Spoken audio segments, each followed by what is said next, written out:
నిజామాబాద్ జిల్లాలో ఇటీవల చిరుతను వేటాడిన ముఠాను పోలీసులు అరెస్టు చేశారు. వేటగాళ్లు చర్మం, గోర్ల కోసం చిరుతలను వేటాడినట్లు అధికారులు తెలిపారు.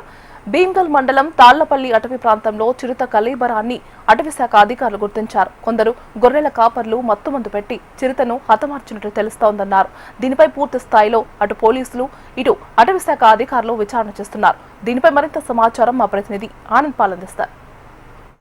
జిల్లా వ్యాప్తంగా 2 చిరుతలను వేటగాళ్లు చంపడం కలకలం సృష్టించి అందుకు బాధ్యులైన కొందరిని ఫారెస్టు అటు పోలీసు అధికారులు కూడా అదుపులోకి తీసుకొని విచారిస్తూ ఉన్నారు. ప్రస్తుతం అయితే మనం అటవీ ప్రాంతంలో ఉంటాం. ఇదే ప్రాంతంలోనే ఇందల్వాయి తదితర ప్రాంతాల్లో భారీగా ఇక్కడ చిరుతలు ఉన్నాయి. ఆ చిరుతలను వేటాడేందుకు ఇక్కడికి స్మగ్లర్లు కూడా వస్తూ ఉంటారు. అయితే తాజాగా చూసినైతే నిజామాబాద్ పోలీసుల అదుపులో కూడా చిరుత వేటగాళ్లు ఉన్నట్లు సమాచారం. చర్మము, గోర్ల కోసం చిరుతలను వేటాడినట్లు అధికారులు అయితే తెలుపుతా ఉన్నారు. భీమ్గల్ మండలం తాళ్లపల్లి అటవీ ప్రాంతంలో ఓ చిరుత కళేబరాన్ని కూడా అటవీ శాఖ అధికారులు గుర్తించారు. ఇందల్వాయి రేంజ్ పరిధిలోనూ రామడుగు, లోలం అటవీ ప్రాంతాల్లో ఓ బావిలో మరో చిరుత కళేబరాన్ని కూడా గుర్తించడం జరిగింది. దర్పల్లి భీమ్గల్ వేటగాళ్లను అదుపులోకి తీసుకొని పోలీసులు అయితే విచారణ చేస్తూ ఉన్నారు. అయితే నిజామాబాద్ ఉమ్మడి జిల్లాలో చూసినట్టు దట్టమైన అటవీ ప్రాంతం ఉంది.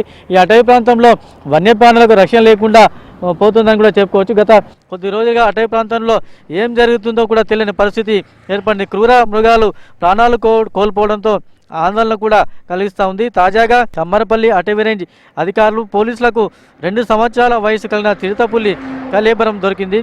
చిరుతపులి కోసం వేట కొనసాగిస్తూ ఉన్నారు. అయితే అటవీ పోలీసు బృందాలకు కొత్త వ్యవహారం వెలుగులోకి వచ్చింది. భీమ్గల్ ఫారెస్టు అధికారులు కూపీలాగితే మరో కేసును పోలీసులు ఛేదించారు. దర్పల్లో కొంతమంది దుండగుల చేతిలో మరో చిరుతపులికి సంబంధించిన గోర్లు